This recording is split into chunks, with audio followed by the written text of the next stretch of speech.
आज बहुत small word है और सच्ची में स्मॉल है। नहीं ब्रदर, बिलीव नहीं हो रहा है। ओके, प्लीज मैं आपको फिर से कहता हूं, मेरा कोई टारगेट नहीं रहता है, लेकिन आज मुझे परमेश्वर ने बहुत टफ वर्ड दिया है और मैं इतना भी विश्वास करता हूं, जो लोग लेजी हैं आप यहां से हर्ट होके जाएंगे। बोलो आमीन। वाह, सबने आमीन कहा भी। Praise the Lord. Okay okay okay, आइए, जिनके पास भी प्रभु का वचन है, how many people know this great God laziness? लोग आराधना करते हैं इस परमेश्वर की, आपको पता है? आजकल दुनिया में बहुत सारे परमेश्वर हैं। One more great God called familiarity, famous होना। लोग उसकी आराधना करते हैं, पैसों की आराधना करते हैं। लेकिन मैं ये विश्वास करता हूं, हमारे कलीसियाओं के अंदर इन दिनों में जिस चीज को हमें अपने चर्च से निकाल के फेंकना है ना, वो है सुस्ती। बोलो लेजीनेस। आइए हम वर्ड में आएंगे। मैं आपको बताना चाहता हूं कि आप कितने ब्लेस्ड हो सकते हैं अगर आप इस दुश्मन से लड़ना सीख लें। तो आप कितने आशीषित हो सकते हैं। जिनके पास भी प्रभु का वचन है, हम सब खोलेंगे लूका 19वां अध्याय। मैं चाहता हूं इस वर्ड को स्टार्ट होने से पहले एक रोशनी मैं आपको देना चाहता हूं, जो बहुत जरूरी है आपके लिए। ठीक है? ओके, सब ध्यान दीजिए। आप जानते हैं, एक परमेश्वर के दास प्रभु में सो गए। और मैं आपको सच कहता हूं, मैं सबकी नहीं जानता, लेकिन मैं और मेरे साथ कुछ भाई हैं यहां पर, हम लोगों ने सच में उनसे बहुत आशीष पाई थी। और मैं ये विश्वास करता हूं कि हम उसे देखेंगे। और उनका नाम था Billy Graham. Such a great man of God, एक सच्चा परमेश्वर का दास था। उन्होंने अपनी लाइफ में कुछ ज्यादा किताबें नहीं लिखी, लेकिन उन्होंने किताब लिखी जिस किताब का नाम था 7 भयंकर पाप।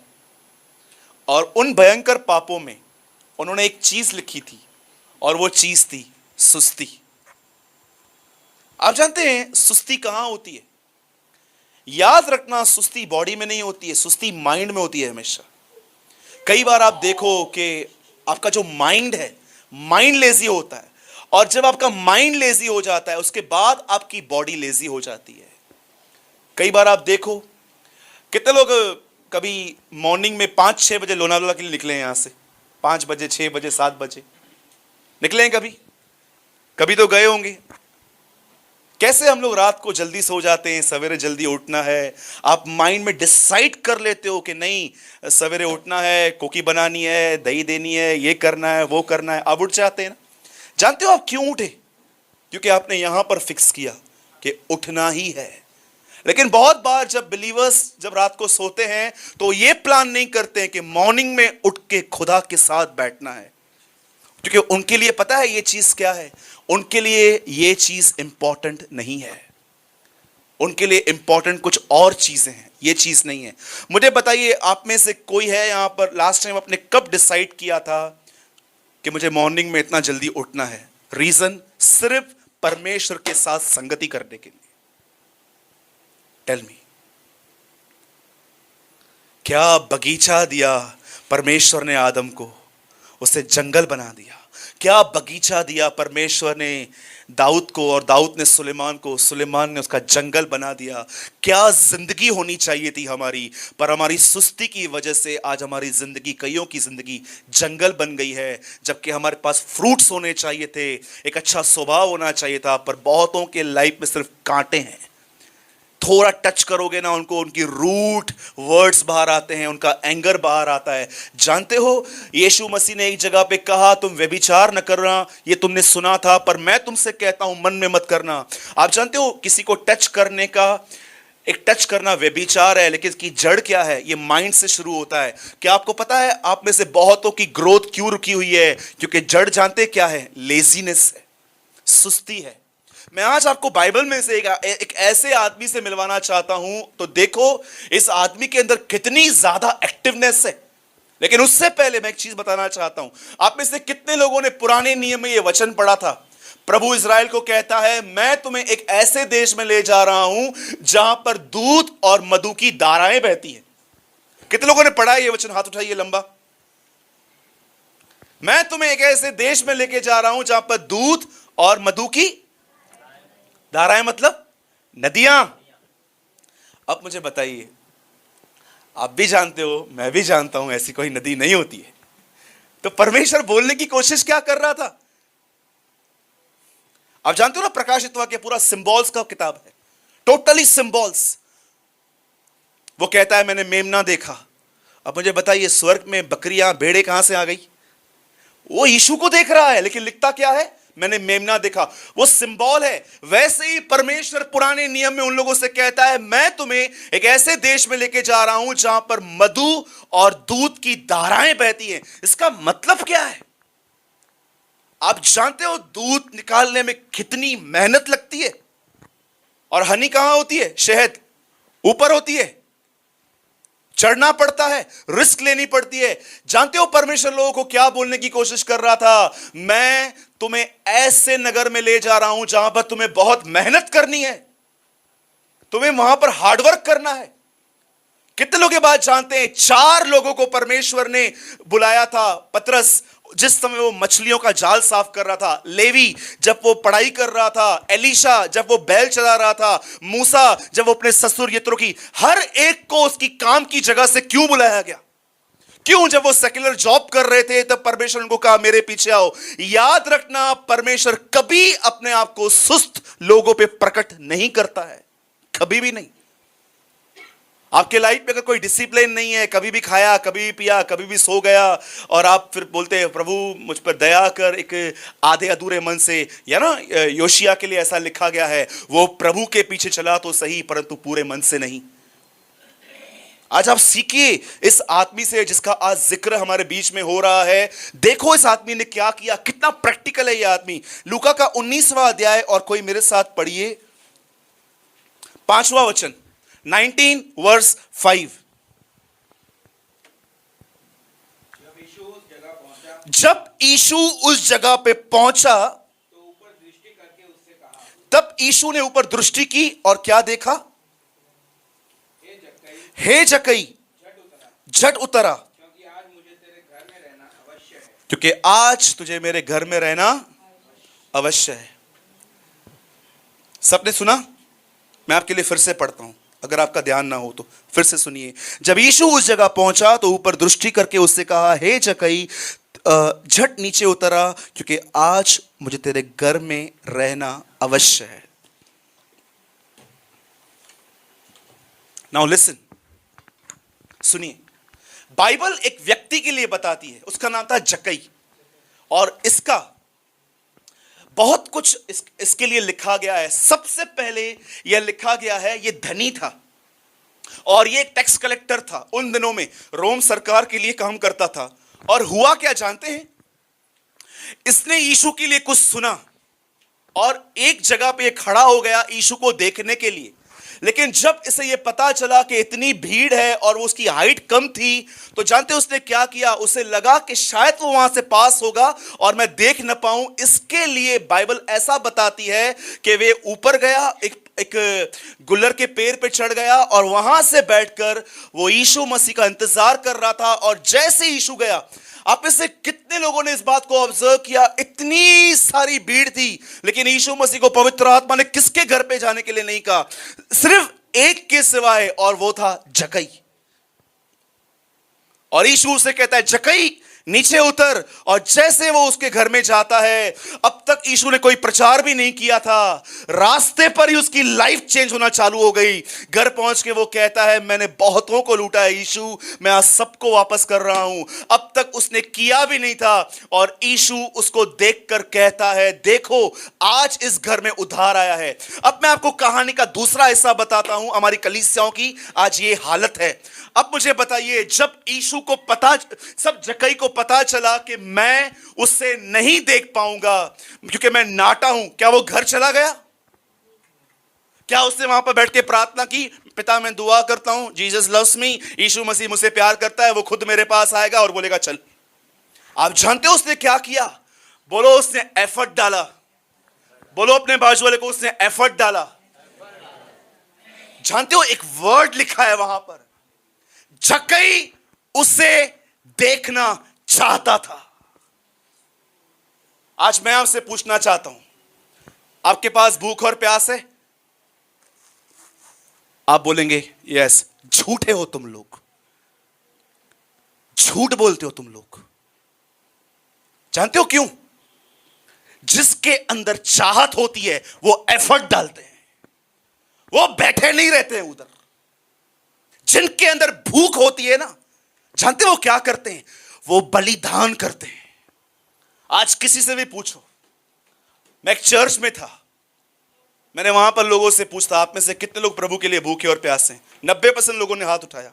मैंने बोला नींद से कितने बजे उठते हो? बोला 12 बजे। मैंने बोला झूठों, हाथ नीचे करो अपना। जानते हो इस वर्ड को आज यहां से लेकर जाओ, लिखा है वो उसे देखना चाहता था। जिसके अंदर चाहत होती है ना, वो बैठे नहीं रहते हैं। जानते हो कौन से लोग बैठे रहते हैं? सिर्फ चर्च आएंगे, 10 मिनट की प्रेयर करेंगे, घर पे जाके 10 मिनट बाइबल रीड पढ़ेंगे और बस बैठे रहेंगे, शुभ संदेश चलाएंगे और अपने आप को धोखा देंगे कि हम एक मसीह है। याद रखना, जिस आदमी को चाहत थी वो ऊपर गया, वो धनी था, अच्छे कपड़े पहनता था, अपनी इज्जत की परवाह किए बगैर वो ऊपर खड़ा था, सिर्फ अपने स्वामी को देखने के लिए। और यीशु उसको देख के कहता है नीचे उतर, तू इन 1000 लोगों की तरह नहीं है जो बस आते हैं चर्च में, तूने एफर्ट डाला है। बाइबल कहती है जो मेरा आदर करते हैं मैं उनका आदर करता हूं। मैं आपसे पूछना चाहता हूं, यदि आप भूखे और प्यासे हैं तो क्या आप खुदा के करीब जाने के लिए मेहनत करते हैं? टेल मी, करते हैं मेहनत? 10 बजे उठते हैं, 11 बजे उठते हैं, उसके बाद भी मन में विचार आते 1 घंटा और सो जाऊं। यह है आज की जनरेशन, और कहते हैं हमें चाहत है। यूहन्ना कहता है जो कोई यह कहता है मैं उसे जानता हूं और उसकी आज्ञाओं पे नहीं चलता, वह झूठा है और उसमें सत्य नहीं है। मैं इतना ब्लेस्ड हुआ, इतना आशीषित हुआ इस वचन को पढ़कर, जब ऐसा लिखा था वो यीशु को देखना चाहता था और नेक्स्ट स्टेप लिखा था वो पहाड़ पे वो ऊपर चढ़ गया। मुझे खुदा ने कहा जिनके अंदर भूख होती है ना, वो चुप नहीं रह सकते हैं, वो कुछ ना कुछ करते रहते हैं मेरे करीब आने के लिए। जानते हो आज हमारी लाइफ कहां सीमित हो गई है? जानते हो प्रॉब्लम कहां है? हमारे पास थोड़ा ज्ञान क्या आ गया है। मैं जानता हूं आप में से कुछ लोग इस बात को पूरी तरह से मुझे गलत कहेंगे, पर मुझे इस बात की कोई केयर नहीं है। मैं आपसे एक सवाल पूछना चाहता हूं, अदन की वाटिका में शैतान ने आदम और हवा को किस पेड़ की तरफ खाने के लिए लीड किया? ज्ञान के जीवन। शैतान ने पुराने नियम में आदम और हवा को बोला ज्ञान की तरफ जाओ। आज कलीसिया के पास पूरा ज्ञान क्या आ गया है? उनको लगता है 3-4 वचन हमें याद आ गए, 2-4 पास्टरों से हमारी पहचान हो गई, अब हम कुछ कर रहे हैं, हम संतुष्ट होते हैं। कोई ऐसा है जो एवरी डे अपनी लेजीनेस से लड़ाई करके वो परमेश्वर के साथ बैठता है पवित्र आत्मा की भरपूरी पाने के लिए? मैं चाहता हूं आप सब बाइबल बंद कीजिए, यहां देखिए, बंद कीजिए प्लीज, बंद कीजिए, सब बंद कीजिए। मैं चाहता हूं ये 5 मिनट आपका ध्यान न भटके कहां पर भी। आप जानते हैं बाइबल की पहली किताब जो बाइबल में पाई जाती है वो उत्पत्ति है। और जानते हो एक किताब कैसे शुरू होती है? हाबिल के बलिदान से। हाबिल ने बलिदान किया। और आप जानते हैं पुराने नियम की आखिरी किताब कौन सी है? मलाकी। जानते हो उस किताब का अंत क्या है? बलिदान। परमेश्वर ने जब इस दुनिया को बनाया, तब परमेश्वर ने अपने लोगों से कहा, अगर तुमसे गुनाह होगा तो तुम्हें बलिदान लेना है, वो बलिदान मेरे पास लाना है, उस बलिदान पे हाथ रखना है, तुम्हारे गुनाह उसके ऊपर आ जाएंगे और वो मरेगा। आज भी गांव खेड़ों में बहुत जगहों पे बलिदान होते हैं, लोग मारते हैं। और जानते हो परमेश्वर ने पुराने नियम में क्या कहा था? जब भी तुम बलिदान लेकर आओगे तो तुम पूरा बलिदान चेक करोगे कि कहीं उसकी आंख, हाथ, पैर जो भी होने चाहिए वो सब अच्छे होने चाहिए। डैमेज बिल्कुल मत लेके आना, बकरा हो कोई भी हो। और आप जानते हैं बाइबल का अंतिम किताब मलाकी है, वहां पर परमेश्वर ने इज़राइल से क्विट कर दिया, बोला बस अब तुम लोग मेरे नहीं हो। जानते हो उन्होंने क्या किया? उन्होंने अंधा बकरा, लंगड़ी बकरी, किसकी कोई बकरी बीमार जो सस्ते में मिल जाती है, वो प्रभु के भवन में लेके आ जाते थे। और जानते हो उन दिनों में याजक जो यहां पर खड़े होते हैं ना, पास्टर और प्रीचर, वो भी इतने करप्ट हो चुके थे कि वो भी लेते थे, सच बोलता हूं। और जब परमेश्वर ने याजकों को बोला, तुम दरवाजा बंद करोगे कि नहीं करोगे मुझे बताओ, अगर तुम नहीं करोगे ना मैं बंद कर दूंगा। और जानते हो उन्होंने दरवाजा नहीं बंद किया और परमेश्वर ने दरवाजा बंद कर दिया।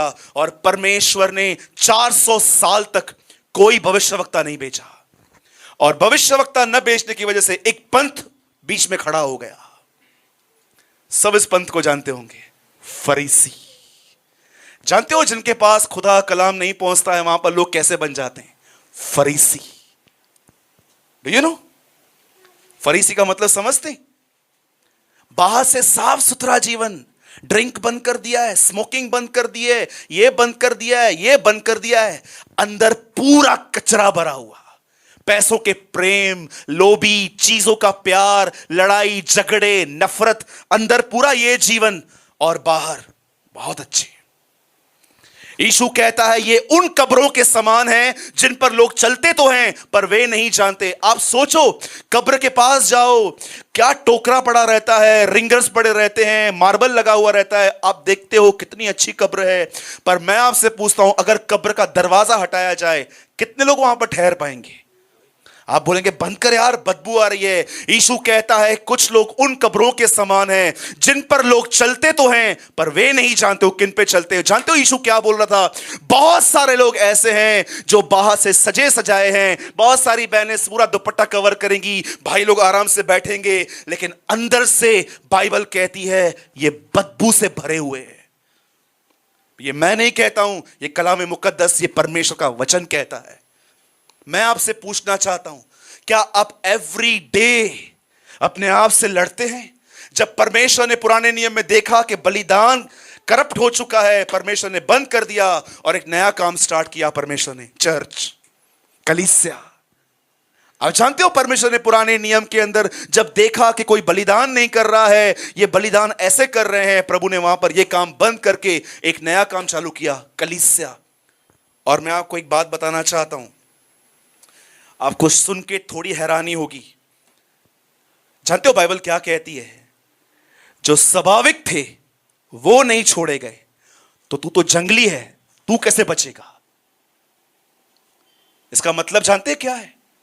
याद रखिएगा इस बात को, चाहे आप मानो या ना मानो, यह सच है। जब तक यीशु मसीह नहीं आता है तब तक सिर्फ अनुग्रह है। जिस दिन वो आया, बहुत जल्दी आपको एक न्यूज़ मिलेगी, बहुत जल्दी 7,000 8,000 करोड़ दुनिया से गायब हो गए हैं लोग। आपको पता है इस बात को?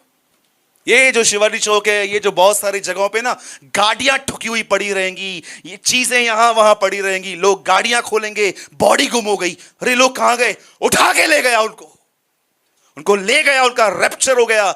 जानते हो जब यीशु मसीह आके चला जाएगा, अनुग्रह खत्म हो जाएगा और उसके बाद जिसे तुम परमेश्वर पिता कहते हो ना, तुम उसमें वापस यहोवा को देखोगे। ये मैं नहीं कहता हूं, ये बाइबल कहती है। तुमने मुझे पुकारा और मैंने तुम्हारी नहीं सुनी, क्योंकि जब मैंने तुमको पुकारा था तुमने मेरी भी नहीं सुनी थी। ये समय है, अपने आप को जगाइए, परमेश्वर के साथ बैठिए। दिन बहुत बुरे चल रहे हैं, 2018 से बुरा 2019 है, इफिसियों में लिखा है दिन बुरे हैं। अपने आप को परमेश्वर के साथ बांध के रखिए। ये दुनिया, आपको पता है ये मन आपको पता नहीं कहां ले जाएगा। मैं आपको सच कहता हूं, आज मीटिंग स्टार्ट करने से पहले मुझे परमेश्वर ने अंदर में कहा था, आज मैं कलीसिया को ढांढूंगा। सच कहता हूं, मैंने बहुत क्लियरली सुना था, आज मैं कलीसिया को ढांढूंगा। और मैंने प्रभु से अंदर में कहा, प्रभु क्यों? बोला, मेरे बहुत सारे बच्चे लेजी हो गए। मैंने उनको बहुत प्यार से समझाया और आज उनकी लेजीनेस उनकी बैक स्लाइडिंग का रीजन है। मेरे भाइयों बहनों, उठो। बाइबल कहती है धर्म के लिए जाग उठो और पाप न करो। बाइबल का धर्म वो नहीं है जो दुनिया का धर्म होता है। वचन कहता है यदि हम उसकी आज्ञा को माने तो यही हमारे लिए धर्म ठहरेगा, यही हमारे लिए रिलीजन और धर्म ठहरेगा। एक लास्ट सवाल अपने आप से पूछे, क्या इन दिनों में आप लेजी तो नहीं हो गए हो?